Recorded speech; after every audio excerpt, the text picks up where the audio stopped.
Good evening, Toby. How are you? I'm good. It's an honor to be here with you. And I like seeing the Jerusalem Biennale right behind your head, or right next to your head. That's my office, my home office now. So we're meeting as part of the 2020 online series. And tonight is the night of Memorial Day for all those who sacrificed their lives for the state of Israel. It's a very, very special day here in Israel, and I'm sure for Jewish people all over the world. And Toby, it's not a coincidence that we chose to speak with you on this important day. You have a lot of works that are dealing with memory and memorial and remembrance. Can you tell me a little bit about your relation to this? So I think the most important thing is, I think every artist is an amalgam of all the events in their life. I'm a child of Holocaust survivors. I'm named for my uncle who was killed in 1933. His name was Arthur Kahn. He was a medical student in Würzburg University. There are many books that he is unfortunately the first Jew killed by Hitler in 1933. He was picked up as a medical student, but he was killed as a Jew. In 1933, Hitler became chancellor, and my uncle and 6 of his friends, 4 Jewish, 3 not Jewish, spoke against Hitler as a fascist. Immediately, this is before there was laws that permitted you to pick up Jews for being Jews. Hitler writes a note and says, I want these students, he was 22 years old, off the street. They pick up all 7 of them.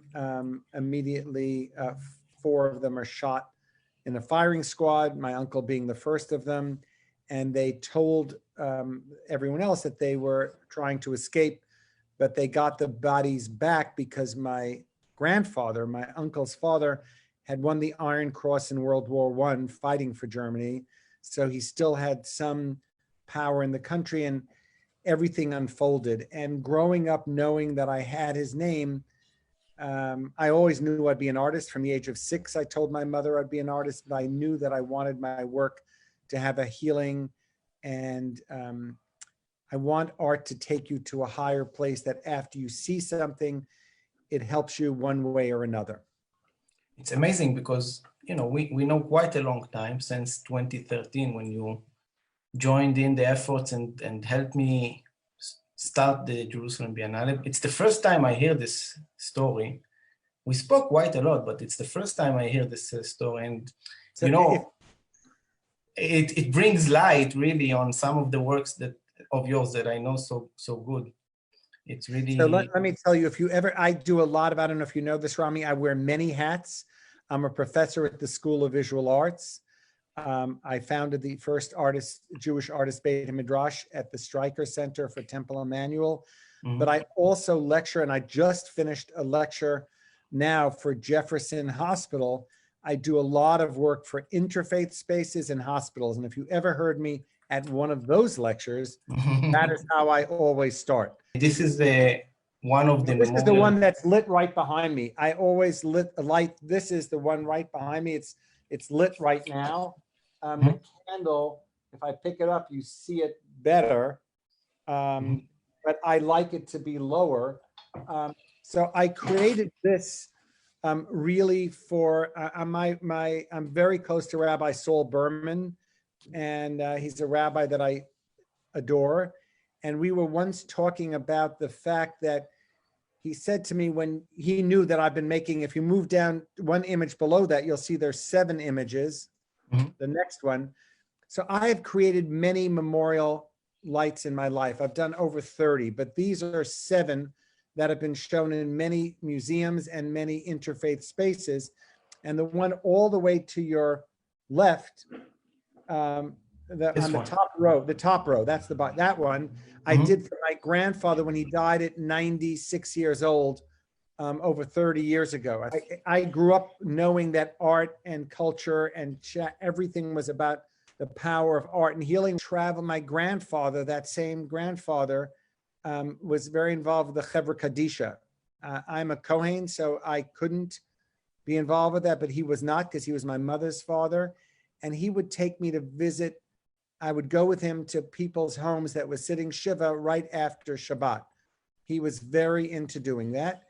And I noticed, as I must have been 7 or 8, and I minded that the Aron Kodeshes that were in these people's homes were just pine boxes. And I had heard that in America, Jews are buried in a pine box. And I said to my grandfather, Opa, which is German for grandfather, how can you have such an unattractive thing to hold the most important scroll?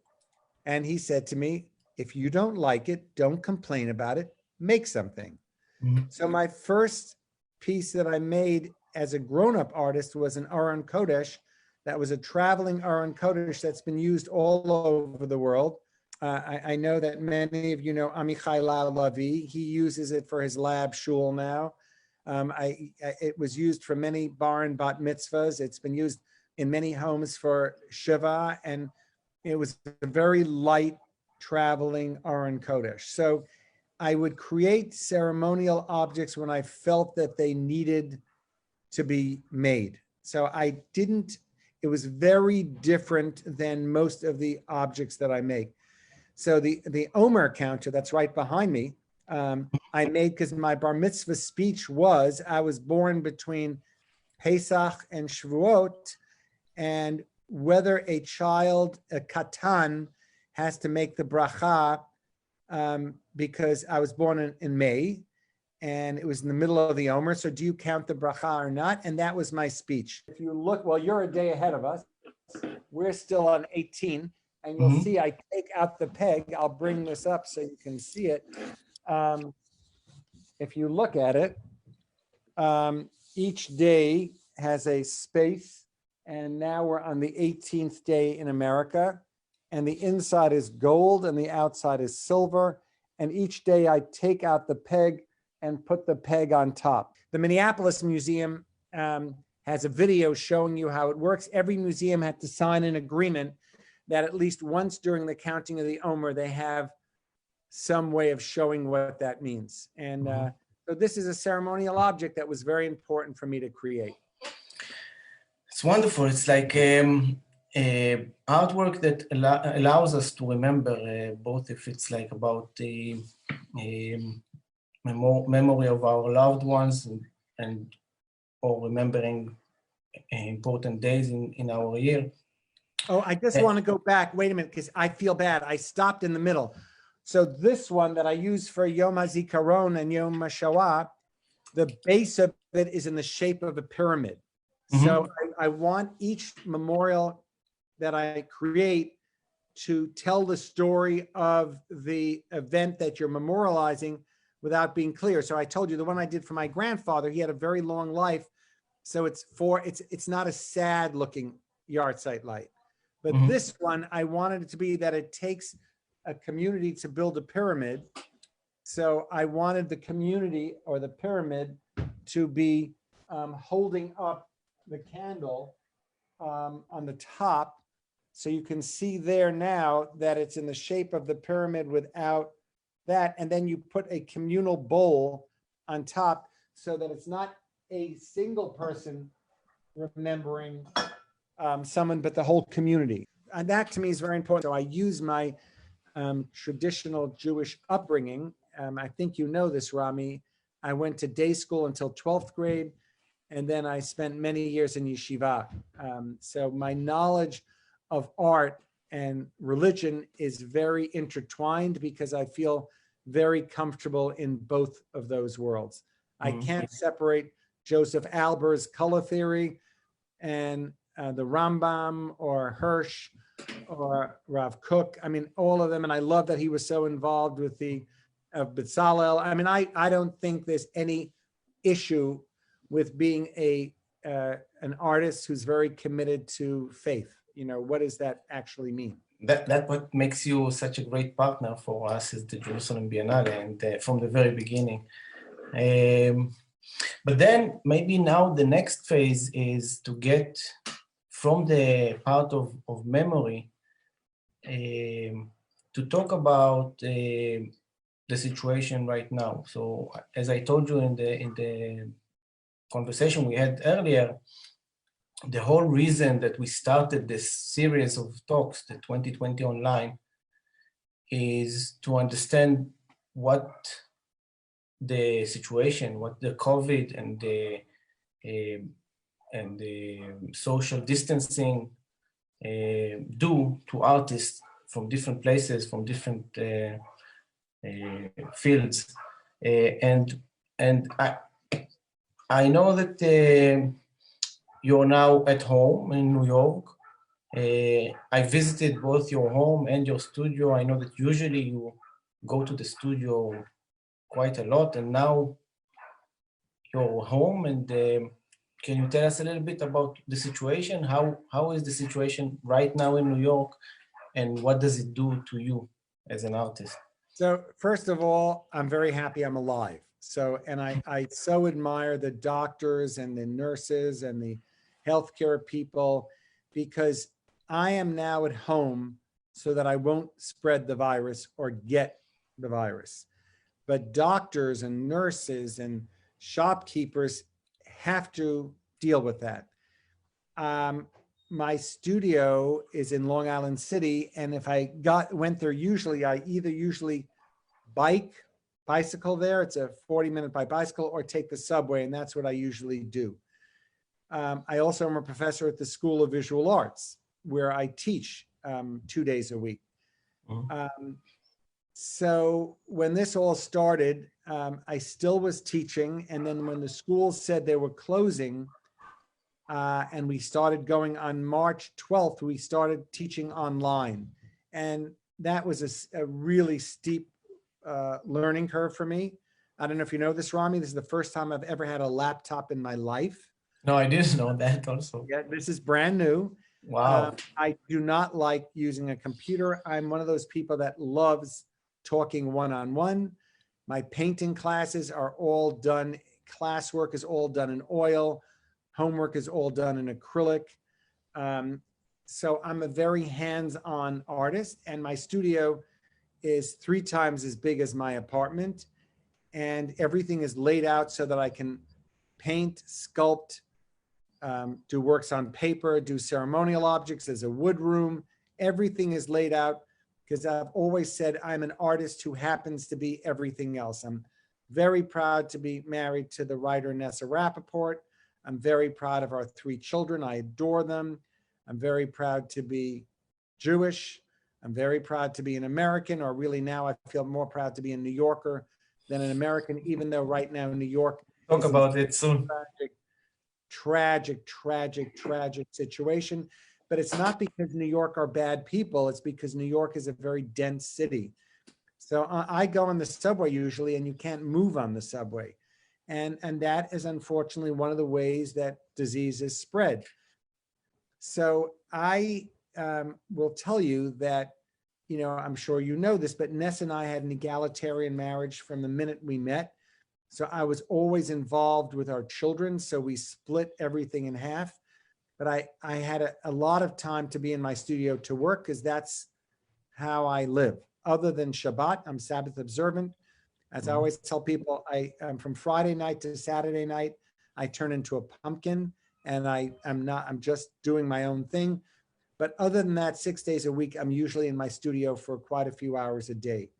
And that is how I breathe. You know, people say, so this was very, after I learned how to use a computer and teach my class as well, because I'm a perfectionist, I would not teach a class if I didn't think I could do it well. So a 6-hour class, instead of being 5.5 hours or 5 hours because you have an hour for lunch, it was like a 9-hour class, because it took me so much time. Because some of my classes had 24 students, some had 18 students. My smallest class had 14 students. You know, how do you make it work? So that took a lot of time. So remember, I'm not going to the studio anymore. I'm not going to university anymore. So all travel time has been knocked out. So I've saved a few hours a day on that. But then I have to make sure that my students, who are some in China, some in Malaysia, some in India, only maybe 2/3 of my class are from America. And that meant that you had to think about time, like the time difference to China is 12 hours, to Malaysia is 12 hours, to India. So you're trying to make classes work. And then you're left with, how do you feel as an artist? Like I always say, I'm an artist who teaches. I'm not a teacher who's an artist. So you say that you actually emphasize more the part of you as a teacher than your part as an artist because of those days?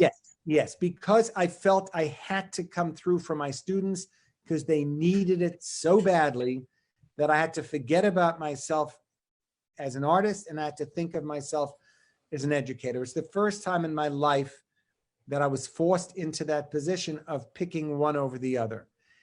And it was not easy, to be honest with you, because I would not always wake up in the best mood. And you know me, and anyone who knows me, I'm usually an optimist. I'm usually in a very good mood. But teaching so many hours, my students knew that I was there totally and getting them to do their work and thinking, how do you work without paints? And how do you, because some of them were in quarantine. You come back to China, you have to be in quarantine for 14 days. You can't bring anything with you. So I started saying, why don't you use your iPads? Why don't you use your phones to take pictures? And then I thought to myself, wait a minute, I have my BFA in photography. I've done photography all my life. Now my photographs are used for my paintings. But early in my career, I don't know if I published books of my photography when I was in my 20s. Why not go back to photography? And it was the greatest thing that happened. It only took me a week to figure out that that's what I was going to do. And I decided to do 2 bodies of work based on photography. And then within 3 weeks, one of my former students is a curator. Another curator that I'm working on a book with called me. And all of a sudden, so many curators called me up and said, what are you doing now? And I said, well, it so happens I'm going back to photography. And every day I spend at least an hour, 15 minutes in the morning, 15 minutes in the afternoon, and then the evening. I work with different ways of looking at images that I know, and then looking at light through windows. So I'm doing 2 different bodies of work. One, as you can see, those are candlesticks. I don't change anything. It's exactly the way I see it. And you call the series New Ways of Looking, right? Right, New Ways of Looking. In other words, going around my house, I can't go to a museum and look in a museum. So I don't alter anything. I look for things around my house that I didn't, or that is, I don't know if you know that, my mother made that for me. That is for Yom Kippur. It's from the etrog from the year before, and there are cloves inside there. And all the other ones, I mix lemons and etrogim, and I put them into still lifes. And it's right behind there are some old art books that I got that have etchings in them, but I don't change them. That's just the way it sits on a counter in my library.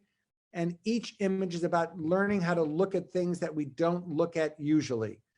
So those are in your home, basically. I'm not leaving my house. Everything is in my home. So everything you see in all these photographs, that is, I don't know if you know her, Rami. She's an amazing artist. Her name is Sarah Sharaki. She also happens to be married to my nephew. And it's one of her pieces that I look at every day, but I never looked at it in this way. It's a beautiful photograph. Well, I should hope so. I remember you saying in the first Jerusalem Biennale, when you came to Jerusalem and there was a TV interview, you said a sentence that I remember very clearly, that you define yourself as a conceptual artist that is interested in beauty. Oh my God. Well, I have not changed in how many years is it? 7 years. Yeah. So I know, I still believe that. I'm interested in the intrinsic beauty in the world. How do we try and find things that are beautiful? So yeah. And then now you find the beauty very close, like in your apartment, in the Upper West Side. This is an amazing point of view on something which lays down in your probably living room for quite a while. Oh, it's been there for I'd say 10 years since I bought it. But I never looked at it this way. The same thing was with the etrogam. You know, these are things, I just set them all up, but I don't think about them other than when you go in close. None of this has been touched up. I mean, these are all using, this is in our bathroom. So when my kids were younger, they loved stained glass. So this is a stained glass that hangs right near the shower. And now I've turned, our two older children don't live at home anymore. So I've turned their bathroom into a garden because I'm not going to my studio. I go there maybe once a week, but all the plants, I have many, many plants in my studio, and I brought them all home and turned them into a garden in the bathroom. So it's great. So I can't go outside, so I'm going in there.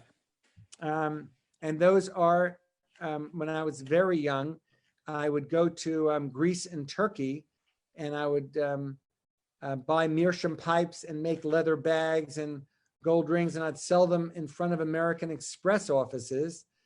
And here are the three people said, were those your favorite meerschaum pipes? And I said, no, those are the ones that didn't sell. So, and that's why I've kept them. And that is a little car that my son used to play with, and he wanted me to protect it. So I put it into the vitrine. So when kids come on Shabbat, no one plays with it. So they were just things that I saw there, and I found it very powerful to see these faces on the pipes were watching out for his car. It's so like a way for you to give us a tour into your own home. Well, these are little vignettes. I mean, these are all things that most probably you wouldn't notice. And that is for William Shakespeare. It's a mug. And then I also collect Chinese figurines. So yes, but I never thought about these pieces until now. They just sit in a closet. And once I open them up to look at them, you know, they bring me so much joy. And it's like, beautiful. Yeah, it's about each piece. And so this is, so every day at 7 o'clock at night, I don't know if you know, this is happening all over the world. People go to their windows, and I have bells. I have 2 bells that I ring, and people do their pots and their pans, and they sing out either New York, New York, a very famous Frank Sinatra song, and they say, thank you, healthcare givers, firemen, police officers, who are keeping our city safe. And again, I had not looked out of this window, and I just loved the way this looked. And I think you know, Rami, I leave my house usually at 7 o'clock in the morning and get home at 9 o'clock at night. So I don't usually have the time to just at some sunset look at what's happening from my window. So this has been such a powerful experience to re-look at the way I live my life day to day. Somebody said to me, one of the curators said to me, so are you going to now try and spend one day at home? And I said, no, I will not. I can't wait to be back in my studio. And the one day I am at home is the Sabbath, but I don't use my phone or my camera on that day. So as soon as this self-isolation is over, I will not be at home. Maybe if we have grandchildren, you know, whenever that is, and we have to be at home during whatever, then I might do it. But other than that, I like being at work in my studio or teaching at university. I want to go over the next series of photographs that you sent me, which is called the Shadows and the Reflections. Right. And compare it to what you just saw. So this is also something that you find in your home, but it's a different point of view, right? Well, the reason I was thinking about this was because you know, I'm now looking from inside, and the shadows become fascinating to me because I sit at my desk where I'm working from right now, and everything's around me. And I started noticing how beautiful things looked that were not what they really, that's one of my favorite. I love that. That's from a lamp that I have. And I noticed that as the day went on, the shadow changed above the top of the light. And I've now taken 12 images. And if you know, I don't know if you know Monet's water lilies or his haystacks. And I was fascinated by how when something changes just because of the time of the day, how it changes so much. So I'm planning to do certain series of places in my house that the shadow is so powerful that it changed that, this to me, this is in our bathroom. It looks like a painting, really. Oh, thank you. I would paint this. I would paint this. And my early paintings, I don't know if you know this, the Phillips has an early work of mine called, it was based on photographs of looking through windows. And that piece was done in 1976. And now it's in the Phillips Collection. And it was about looking at light through windows. So I really have not changed. But what was so powerful for me, I walked in there and I never thought about this. I mean, I think this is among my favorites of the shadows because you can see the reflection of the window and one of the plants in there, but it looks so abstract. And you think of a corner being the space at the end of a room, but really the corner now is moved over halfway through the image. So this brings me joy. So 4 times a day, I spend around 15 minutes going around the house. I have that is another one. That is a mirror that my wife uses in the morning. And it's. Are you sure this is a photograph or not? Why would I lie to you? I'm an but yes, it looks very much like one of the museum curators said this looks like a Gerhard Richter that no one has ever seen. Exactly. But it's, again, it's just like somebody said to me, why are you leaving the nail there? And I said, because that's how it hangs. And she takes it off every day. I like the nail there. So each one is about seeing the world in a, as I said to you, Rami, I admire artists who are political. I admire artists who are about gender. I admire everything, but I want to make the world a more beautiful place. The images that I show, I want to show you things that you don't ordinarily look at and give attention to that beauty that I see. So we spoke about memory and we spoke about the Corona and the social distancing and staying at home, shifting you to be more a teacher than an artist. But so right now that's the shift, but also shifting from painting and sculpturing to photography, going from the outside to inside. And then this is like the effect of the situation on yourself as an artist. And then the next thing, which is related very directly to those series, is something that I'm wondering about and I'm very concerned about what's going to happen in the art world. So you told me those 2 series of photographies, those beautiful photography, will be shown in an online exhibitions.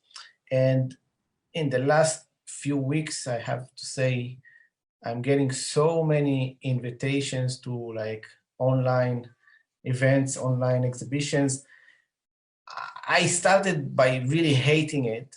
And I started by saying myself, there's no way I'm gonna join this crowd, but here I am doing this whole 2020 online series and talking with you online and shifting my own doings to the online. And, we all hope that it's not gonna be something that we'll have to keep forever.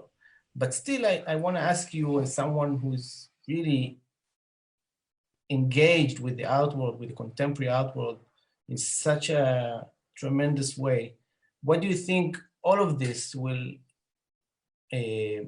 how will it affect the contemporary art from now on? Like all these online activities, all the social distancing that is preventing us from meeting each other. How will it affect on the contemporary art world? So I have to start by saying I'm an optimist. So I always look at the glass half full. I never look at it half empty. And if I do look at it half empty for 5 minutes, I try and shift that, because there's nothing good about thinking everything is going to end up badly. Eventually everybody dies, but what you do until you die is what's important. So the other thing I want to say is I've read articles, painting is dead, photography is dead, sculpture is dead. Well, everything is still doing okay to me. And I think this is going to make a very interesting shift. And I think even in my teaching, I, until now, did not use the internet as much as I will for the rest of my life. I have now learned certain things that are very important. For instance, you know that I take collectors to see exhibitions, and I've done that since 1980. And New York Magazine picked me as one of the best of it. So I take people to look at live exhibitions. We go to galleries. I give a 2-hour lecture. We look at the paintings and sculptures and video and everything, and we have a discussion. So when this all started, my classes are supposed to start April 1st. And they called me up and said, are you going to cancel? And I said, well, how many people want to do this? And they said, well, there are many people that want to do it, but they only want to do it if it's as good as your other classes. I said, I'm never going to put my name on something that isn't good. I'll make it as good, but it'll be different. I pray every day that there will be a vaccine for this horrible disease and pandemic. But until we get there, they're going to have to be certain changes. So I had meetings with my university and all the schools that I teach in, and whether schools open in September or October or January, I believe everything is going to go back to a semblance of normalcy. Maybe there won't be— Including museums and galleries and big openings? Yes, I do, but I will tell you, I have to finish. I do believe it'll happen, but I'm sad to say, and I feel terrible about this, and I've gotten many emails already, there are going to be many smaller galleries that'll close. There will be, not even a question. Mm-hmm. There are going to be many artists, including my friends, who are going to have to think of finding other ways to make a living.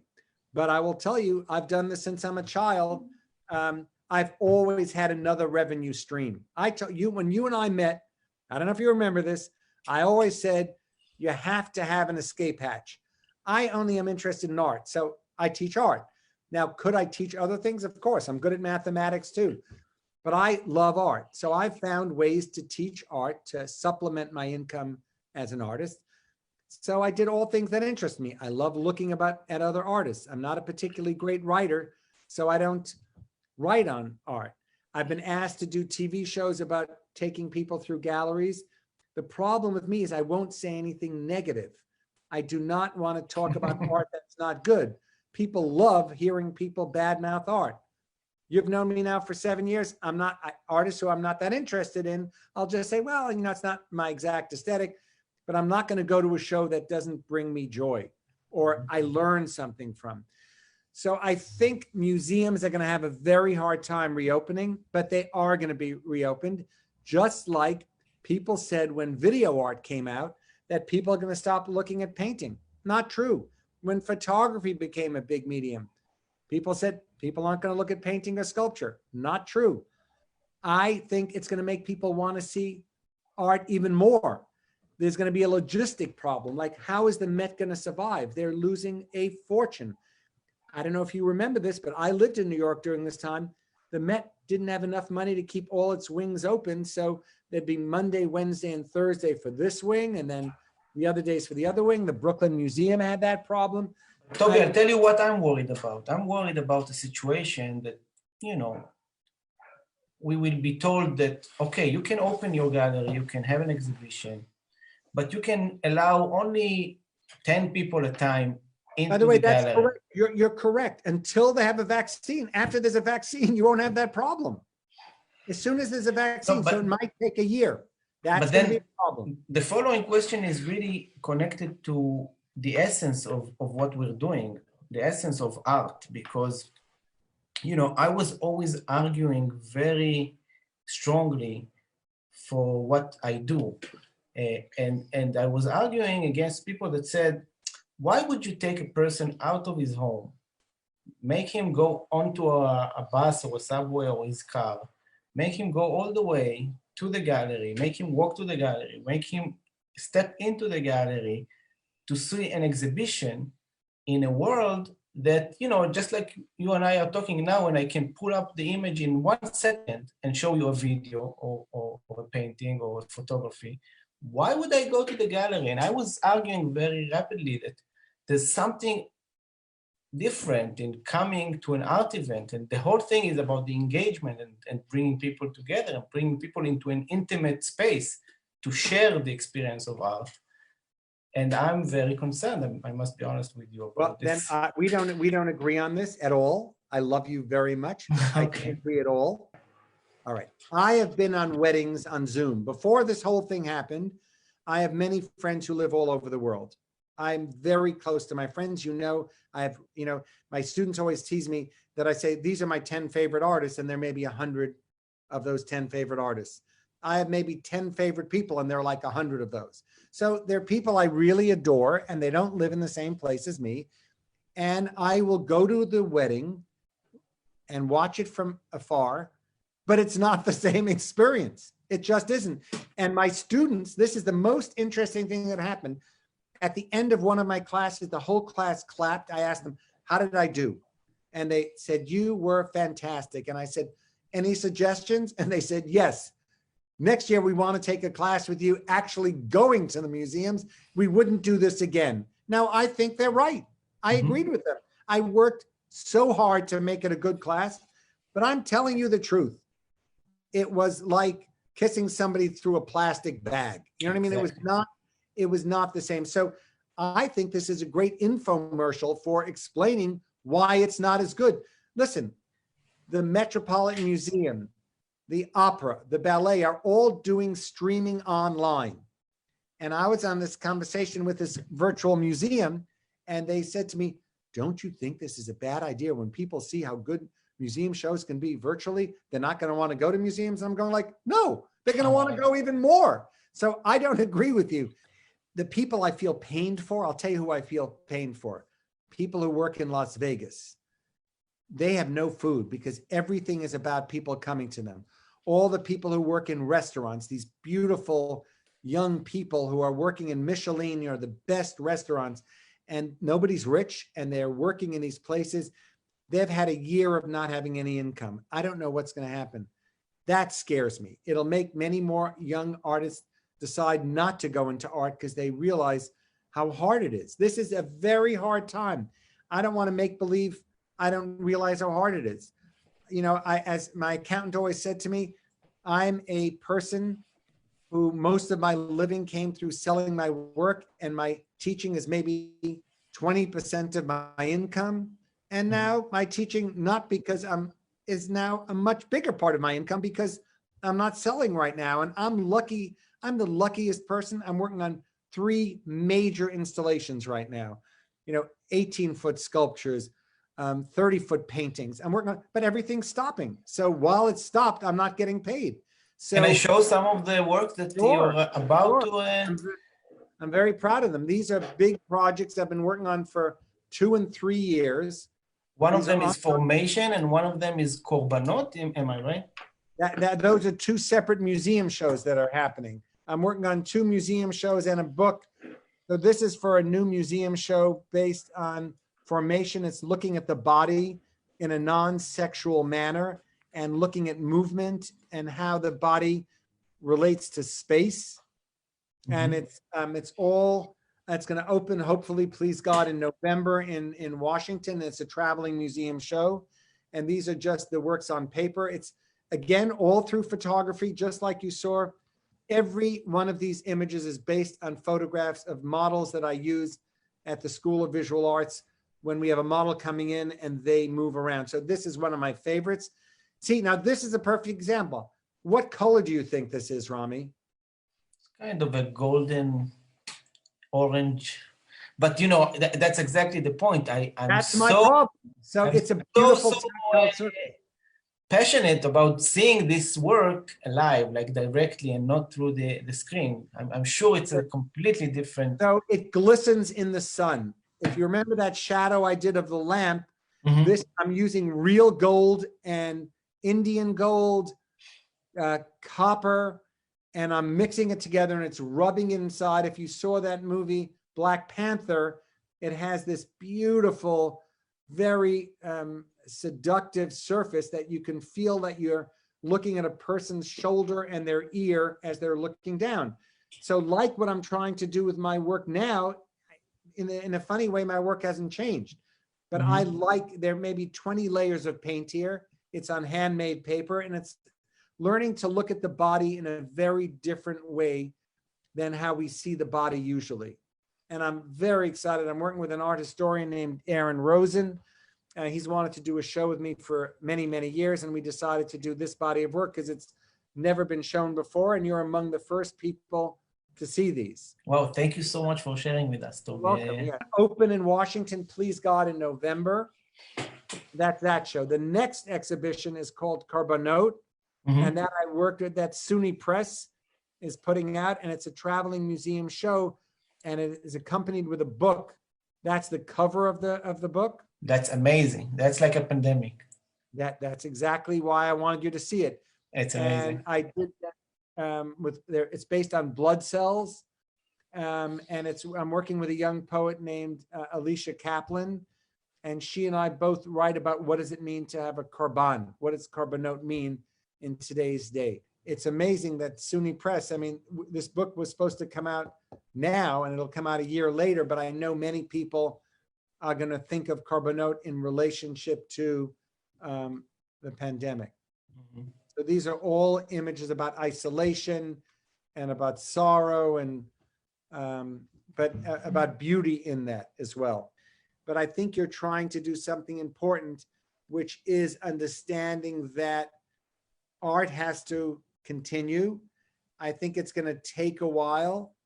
I think there'll be many interesting things that happen because of this. But I believe, just like people can pray at home, and I daven every day at home, but I miss going to Bet Knesset on Shabbat. There's a different experience of doing things on one's own and when one does it as a community. So I am optimistic. The only thing I have fear for, and that is the truth, is that museums and all art forms that run on such a tight shoestring way of doing things, how are they going to survive to get to the next time they can be open? And I think music halls and everything, and I never realized how everything is so tied into each other. Like New York, the reason I live in New York and I don't want to move from New York is that there's so many people here. Well, that turns out to be a real problem for a pandemic. And I think you have to be careful, and that's why I'm staying at home. But I do believe eventually things will go to a new place, meaning after we'll find the vaccine and maybe we'll get over the health issue of the corona, there will still be, I think, a post-traumatic effect. For doctors, oh my God, I think I feel so bad for any healthcare workers, any postal workers, any people that have had to work during this time. I hope that somehow they get a big thank you. I mean, yes. I wonder what happens now with your beautiful room. I remember seeing it in the New York hospital that I don't remember the name, which is exactly an example for the power of art to heal, like as a healing power. So do you know what happens there now? I don't know with anything. I'm about to do a new hospital space, and it's going to be open to the public. It'll be when you walk into the emergency room. I did something like this for NYU. And now I think my pieces are going to become more public rather than private. I did that piece 15 years ago, or no, more than that. I made it 20 years ago, 19 years ago. And now I won't do spaces anymore that you have to make an appointment to go to. I want my public spaces to be much more public. And that is why I'm doing these very large outdoor sculptures for Jefferson. And the paintings that I'm doing for them are in lobbies and in open spaces that everyone can walk by. The only problem with that is it's not as much of a designated spaces, so I can't be in full control of the lighting and all that, but I still rather do that. Well, Tobi, I can speak hours with you, and maybe we should reschedule again, not reschedule, schedule one more meeting to keep on speaking about those amazing subjects and see art and discuss ideas. We're way over the time frame that we set. Oh, sorry. No, but I enjoyed it a lot. I want to thank you so much. I left my watch here, but I thought we had time, so I kept going. I just want to say one parting thing. This is what I really believe in. And you said, you remember something I said many years ago? This is what I believe now. And I've said this over and over again to every curator, every student, every art historian. Artists were put on this planet to make art. That is what our important role was. I believe every one person is in Tselem Elokim, that we all were made in God's image. Everyone has a responsibility to do the best that they can do, no matter what that is. Whether it's going to be online or in public, I much prefer in public. But if we can't do in public, you have to make the work that's online the best. And many people have said, what about all the terrible exhibitions that are online? And my answer is, what about the terrible exhibitions that are in galleries? So don't pick on online, pick on the fact that you have to think about what you create. And I believe everyone should be more and more conscious of what it means to be a citizen of the world, that we have to look at this and say to ourselves, we are not New Yorkers, we're not American, we're not Israeli, we're not African, we're not Indonesian, we are not Chinese. We are human beings that were born in a place, and we have to bring who we are, the inside soul of who we are, to the world. So with that, I adore you, thank you, and good luck. Continue doing what you're doing. You have a beautiful face and your soul shines through. Oh, Hashem, thank you so much. And I do hope that we will all gather in Jerusalem in the end of 2021 for the 5th edition of the Jerusalem Biennale. And we'll be able to share amazing art together. So alive work. Alive. Thank you so much, Tobi Kahn. Welcome. Thank you. And we will be in touch.